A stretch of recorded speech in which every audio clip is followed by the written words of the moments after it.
This is Phineas Rockbottom, your host of This Moment in Time. Our guest today is the noted funeral futurist and life after death expert, Mr. Mortimer Dirtknap. Mr. Dirtknap, very, very, very pleasant to have you here today. Thanks, Phineas. I'm eternally grateful to be here. Well, thank you very much. Now, sir, with the growing population and the depletion of land ongoing, would you say that there are different options for funerals today? What would you see as the trend in funerals? There are non-traditional options that are being developed by visionaries like myself. Okay. For example, the traditional funeral with caskets and wakes and funeral homes and religious services are almost a thing of the past. We have had a new generation of burial at sea. Burial at sea? Yes, that's correct. We call it the Cousteau option. Cousteau? Sure. What we do is for those people who, now this is an option, for those people who have been inactive in their last couple of years, we make them active. And as an homage to Jean Cousteau. How do you make them active? Well, what we do is we outfit them with scuba gear, full with oxygen. And we, why would they need oxygen? well, it's images everything. Oh. Do you agree? So for those people who are on the boat, who are mourning, who realize that their loved one never experienced the exhilaration of scuba diving, now is the time. The fear is gone.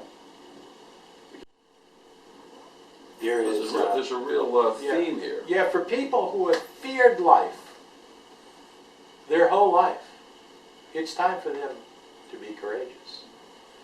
Shark Tank. I see this as a real growing trend. Shark Tank with a big hole in it. You know, I've read recently that there are people who have actually become involved in space travel. That's correct. Where their bodies are transported into space. That's correct, yeah. And then when a vehicle re-enters the Earth, it disintegrates along with the body parts of the deceased. And tell me, do you see this as a growing trend? And also, have there been any particular visionaries in this regard? Well, at our last national convention in Tombstone, Arizona, we're kind of rejecting that idea of re-entry. We feel it's, someone with a telescope could see that happen, and that would be like a car accident happening. So what we've decided is to aim high. Aim high. Let's go for the planets. Little Frank Sinatra, Fly Me to the Moon.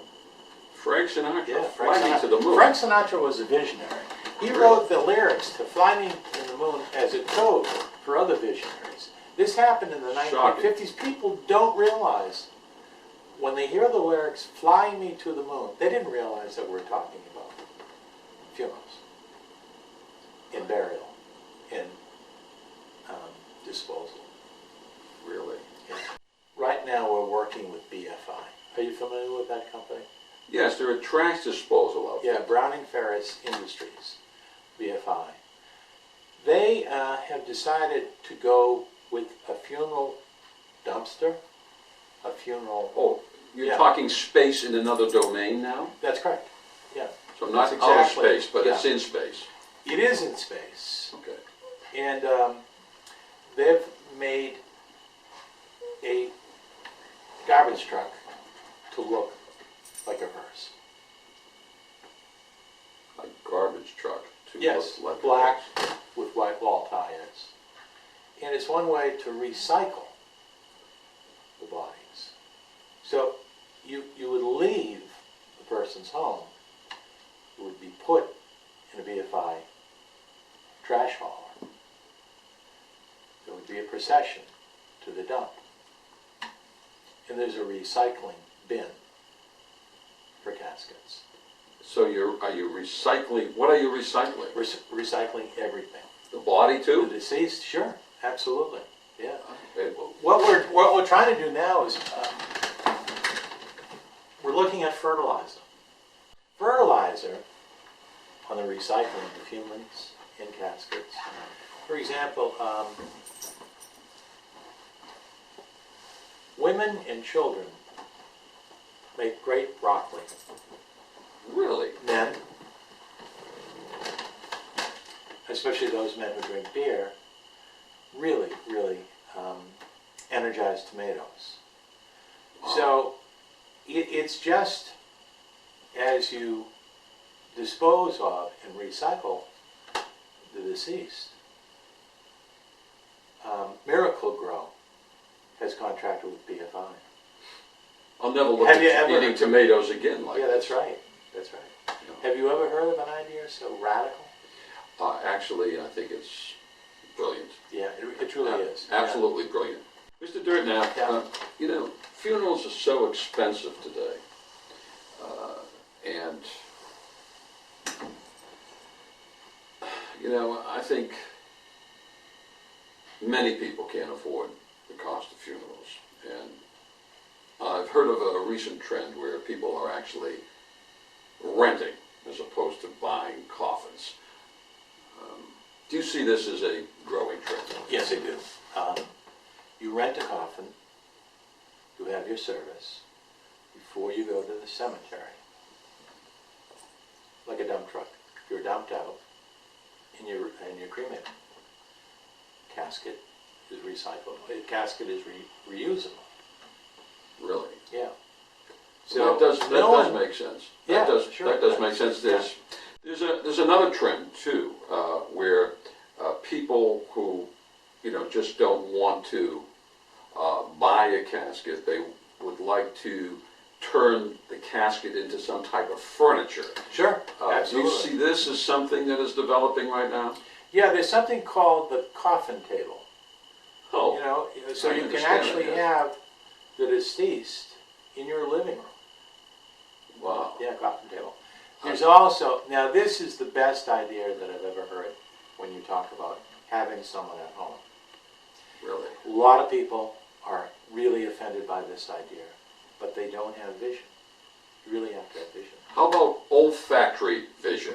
Well- wouldn't there be a terrible stench there? No, not if you're cased in cement. Oh, okay. Yeah, you're cased in cement, furniture is built around you. Coffin table. I can see that. Yeah. I can see that. The real futurists are looking at acid immersion. And you say, what? Acid What is acid immersion? Well, for example, it's almost like being put into a tank of piranhas. All your meat, all your flesh is removed. So when they retrieve you, it's just a skeleton. But it's your skeleton. It's your uncle, your mother, your father, your brother, sister, your wife, if you want to. Why would anyone do that? Well, think about anthropology. For example, when they dig up a skeleton, there's a huge, huge celebration in the anthropology field. Museums want skeletons. What's wrong with us wanting skeletons? I have no bones about that idea at all. No bones about no, it, I huh? don't. For example, I'll give you an example. Let's say your Uncle Joe dies. You don't want to go cremation, you don't want to bury him at sea, you don't want to bury him in the ground. You go with the acid immersion, you get the skeleton back, you hang him in the closet. What do you have? I see the light there. A skeleton in your closet. Okay. A skeleton in your closet. That's correct. Now, what happens? Traditional Thanksgiving, Christmas, put them at the table. You can put a pilgrim's hat on them. You have to, adjust to the chair. Christmas time, little Santa Claus hat. I wonder He's who would be with getting He's with you, What but I he's would- not yeah. with you. You know what Well, I'm that, getting that at? might be true, but what about the traditional turkey bone breaking? Mr. Dirtnap, with the constant mobility that's going on, where people live all over the world and are very quick to move from one place to another, and the pace of life being so quick right now, there's a couple of trends that are emerging. One Yes. is the drive-through funeral, and the That's other right. one is the pay-for-view funeral. That's right. Could you address these particular new concepts? Well, McDonald's has come on board. They have a concept that they haven't implemented yet, but I like the idea, and they approached me. It's called Cafe McCasket. Yeah, they have Happy Meal for the kids, and for the adults they have morning meal and sad meal. So I think they'll be in the forefront of the drive-through. In other words, we can have a cortege at stop, get the meals the way they want to, sit at the picnic tables, bring out the deceased, and have a sad meal. You like the idea? Very insightful, yes. Yeah, it is. Very, very It's a insightful. good idea. I also mentioned And if I might just add to that, and they also are offering cremation with that Newman coffee that they have. Yeah, it's just another part of the menu. The menu of eternity. Cafe McCasket. cremation. I understand now, Cremation, yes. yeah. I also mentioned to you the new phenomenon of pay-for-view funerals. Where is that going? Well, it's really difficult depending on how many people you know. You know, if you're in a region where you might be a celebrity or a politician, you'll get more for your funeral. But if you work for the post office, you know, it's limited. It's not really worth it. You'd have to go on to cable. Yeah. Cable will take care of those people that don't have more than 10,000 friends. I see. Yeah, because there's no money in it. So it's kind of limited, really. Yeah, It's yeah, not I something mean, you see. It's you not know. something that you see as Yeah. a real hit in the future. And for deadbeats, there's AM radio. I see. Yeah. Got you. Very good.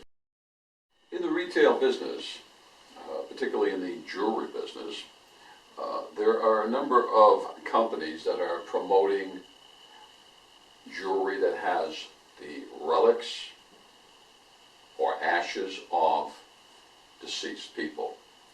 And they see this as a growing trend. Do you see this as a growing trend yourself, and are there any other retail opportunities that you see in the funeral business? Vinny, it's interesting you asked that question because just yesterday on the Today program, they featured some of this jewelry. And a lot of people don't know this, but there was an American tennis player by the name of Arthur Ashe. Do you remember Arthur I Ashe? remember him. Well, he was cremated, and his ashes were encapsulated in the ring from Wimbledon, and also in the trophy from Wimbledon. It's right under his name and the dates. So that's when it all started. Frank Sinatra, Fly Me to the Moon, visionary. Arthur Ashe, cremation, encapsulation, visionary. Very good. Lastly, Mr. Dirtnap, there is a trend that's beginning right now with a number of companies called cryonics. It's the freezing of bodies in. Great question. That's really the trend, cryonics. Liquid nitrogen, it'll keep the body preserved. And the whole concept, the whole theory behind that is, when they discover what disease killed someone, what disease that they couldn't conquer in medicine, then they hope to bring the deceased back because there's no decomposure. You're in a vacuum in liquid nitrogen. Now, for those people who really want to be around the holidays when they were living, they don't have to stay in the lab. They don't have to stay in liquid nitrogen. There's a company called Ice Sculptures forever, they can bring your loved one home for the holidays. Wow. As long as the temperature is below 32. Delivered right to your house and have your aunt on the front lawn in ice. Wow, it's You makes could me put feel- shrimp all around her in some cocktail sauce so people could come by. Take a look. You know, it gives new meaning to me, that wonderful song, "There's No Place Like Home," for the holidays. That's right. I want to thank you very much. This has been a, to say the least, very lively conversation. I want to thank you very much for your expertise. Thank you, Mr. Dirtknap. And thank you very much for listening.